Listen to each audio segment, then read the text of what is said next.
తుక్కుగూడలో bumper offer 3,75,00,000కే G+2 4 BHK villa కొనండి. నెలకు 1,00,000 rent guarantee. Terms and conditions apply. Future లో పెళ్లిళ్ళు ఉంటాయా? నాకు తెలిసి ఉండవు. మీతోనే ఎండ్ అయిపోయింది పెళ్లిళ్ళ సీజన్ కూడా అయిపోయింది. నెక్స్ట్ మాకు పెళ్లిళ్ళు జరగమంటారా? అంటే జరుగుతాయి అంటే మైండ్ సెట్ మారాలి. ఇది మైండ్ సెట్ మారే రకం కాదు ఇది. నువ్వు మైండ్ సెట్ మార్చుకుందాము అనే వెళ్తున్నప్పుడు కూడా ఎవడొకడు చెడగొట్టేస్తాడు. ఇది మటుకు 100% వాస్తవం. అదెట్లా అదంతే అది. అంటే చేసుకుందాం అనుకున్నా పెళ్లిళ్ళు అవ్వండి. నువ్వు చేసుకోవాలని నా లైఫ్ ఇప్పటి వరకు నేను బాగా డబ్బు సంపాదించుకున్నాను కదా, ఇక్కడ చేస్తున్నాను కదా, హ్యాపీగా ఒక మంచి అబ్బాయిని చూసేసుకొని పెళ్లి చేసేసుకొని ఒక మంచి 1-2 బిడ్డలకి మంచి జన్మనిచ్చి వాళ్ళు చూసుకోవాలనుకొని ఆలోచించుకొని రేపు పెళ్లిళ్ళ పేరకి చెప్పే టైంకి ఎవడో ఒక పంగమాలాడు వస్తాడు. అరే ఏంటి అని అంటే పెళ్లిళ్ళకి సంబంధం ఎందుకురా పెళ్లి, మనకి హ్యాపీగా సోలోగా బతుకుదాం, ఆడికి పోవాలంటే ఆడికి పోదాం, ఈడికి పోవాలంటే ఈడికి పోదాం, హ్యాపీగా తిందాం తిరగదాం, పెళ్ళి అయ్యేదానికి ఏడున్నావే నువ్వు రా ఇంటికి, ఇంకా పోకుండా ఆ నుంచి వాడి చేత కొట్టించుకొని తిట్టించుకొని ఇంకా కోట్లు కనిపోయి డైవర్స్ ఇంత పేడ ఎందుకు చెప్తాడు.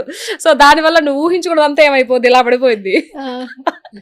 అవునా కదా? రూల్స్ ఇష్టపడే వాళ్ళు నీలాగా మేము కూడా ఉంటాం అక్క, కొంచెం బాధ్యతగా. కాకపోతే ఏంటంటే నా పాయింట్ ఏంటంటే ఫ్యూచర్ లో పెళ్లిళ్ళు అక్కడ ఇప్పుడున్న పెళ్లిళ్ళకే వాల్యూస్ లేవు.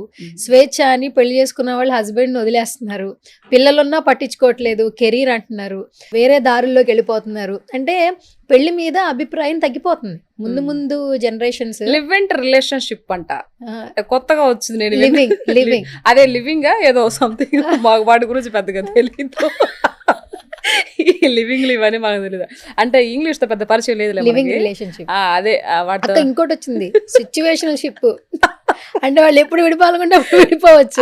ఏం లేదురా, అగ్రిమెంట్లు కూడా ఉండవు, ముందే అగ్రిమెంట్ రాసుకుంటారంట. ఇంతకాలం మనం కలిసి ఉందాం, తర్వాత ఏం లేదు.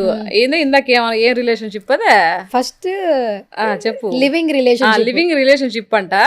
ఏం లేదు, ఈ అమ్మాయి ఈ అబ్బాయి ఉంటారు, అమ్మాయి కూడా ఇంతమంది ఎవరు బాయ్ ఫ్రెండ్స్ ఉంటారు, అబ్బాయి కూడా గర్ల్ ఫ్రెండ్స్ ఉంటారు. వాడికి ఏదో ప్రాబ్లం అయి ఉంటుంది, దీనికి కూడా ఏదో ప్రాబ్లం అయి ఉంటుంది. వాళ్ళిద్దరు ఒకటవుతారు. సరే మన ఇద్దరం ఉన్నాం కొద్ది రోజులు, నీకు నచ్చినట్టు నువ్వు వెళ్ళు, నాకు నచ్చినట్టు నేను వెళ్తా.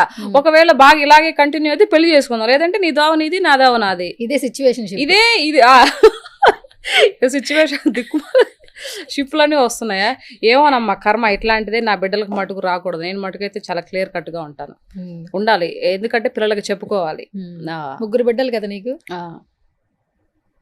నా బిడ్డలు చూడు ఎలా ఉంటారు అసలు.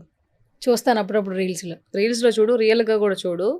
అసలు ఈ సొసైటీతో ఈ ప్రపంచంతో మనకు పని లేదు. మనకు మా అమ్మ చిన్నప్పటి నుంచి మేము ఏం చెప్పామో, మా అత్త మా మామయ్య వాళ్ళకి ఏం చెప్పి పెంచారో ఆ విధంగానే ఉంటారు. నా కూతురు అయితే అట్లీస్ట్ అమ్మాయి ఏదన్నా ఒకటి పొట్టి డ్రెస్ ఎక్కడికి వేసుకోవాలంటేనే సిగ్గుపడిపోతుంది.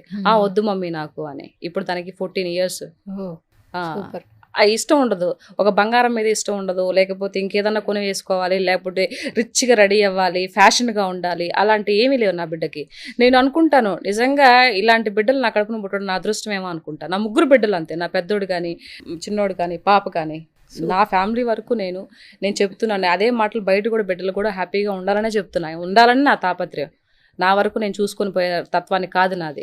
సో ప్రతి ఒక్కరికి చెప్తున్నా, బిడ్డలు మంచిగా ఉండండి, నీట్గా ఉండండి. ఇది మంచి నడవడిక, చదువు మార్కులు ఇవన్నీ కొట్టడం కాదు, మంచి నడవడిక ఉంటేనే మంచి బాగుంటుంది.